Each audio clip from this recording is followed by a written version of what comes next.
Hi class, this is your instructor Michelle Mattis, here to give you some easy tips to help you succeed and get the maximum amount of points on your discussion assignments. If you find yourself missing points on your discussions, please refer back to this video so you don't miss out on those valuable points going forward. As you know, you will access discussions through the discussion modules, and you will pull up the discussion and you will add your reply right here.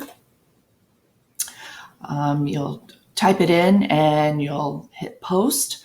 But before you do that, there's some steps you need to follow first. Discussion posts need to be based on the material in our financial accounting textbook. This is really critical. It's okay if you want to add additional material from other sources. In fact, in some cases, I welcome that. Just make sure that those other sources are not in contradiction to the textbook. Also, make sure that's not your sole source for your post. I've seen students make both of these mistakes and they do lose points because remember, for the purposes of this class, we need to be using the textbook. So we have to go off the material presented in the text.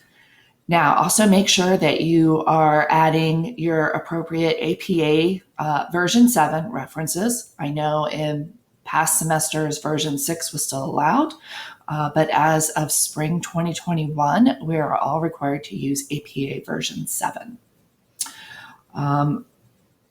So the important thing to remember is that if you don't do your APA references appropriately, you will experience a loss of points. Next is to make sure you're also doing in-text citations where paraphrasing and or direct quotes are being used. And remember that your post must meet the 150-word minimum requirement. Neither the prompt or references are included in that minimum word requirement. So I highly recommend composing your post in a Word document first. And that way you can verify your word count. And that also brings me to my next tip, which is to please review for spelling and other editing and mechanical errors before you post. Use that Word document to help you out. Because again, that's another common area where students lose points. And I really hate to see that happen. So, couple of more quick tips to share with you is that I really would prefer you not just rewrite the material from the textbook. I need you to add your own insight and understanding.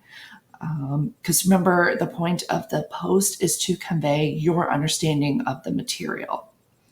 When it's possible, I really recommend adding an example or two. That also helps convey your understanding of the material, but please don't take the same examples used in the textbook and just rewrite those. I want to see something original. And then lastly, once you submit your post, you're going to need to respond to 2 of your classmates' posts.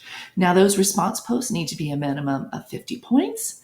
A minimum of 50 words, and they should be unique responses. So if you follow these tips and guidelines, you should be getting the maximum amount of points on your discussion posts. Now, of course, if you have any questions, please don't hesitate to reach out to me directly through Canvas with any questions. All right, good luck.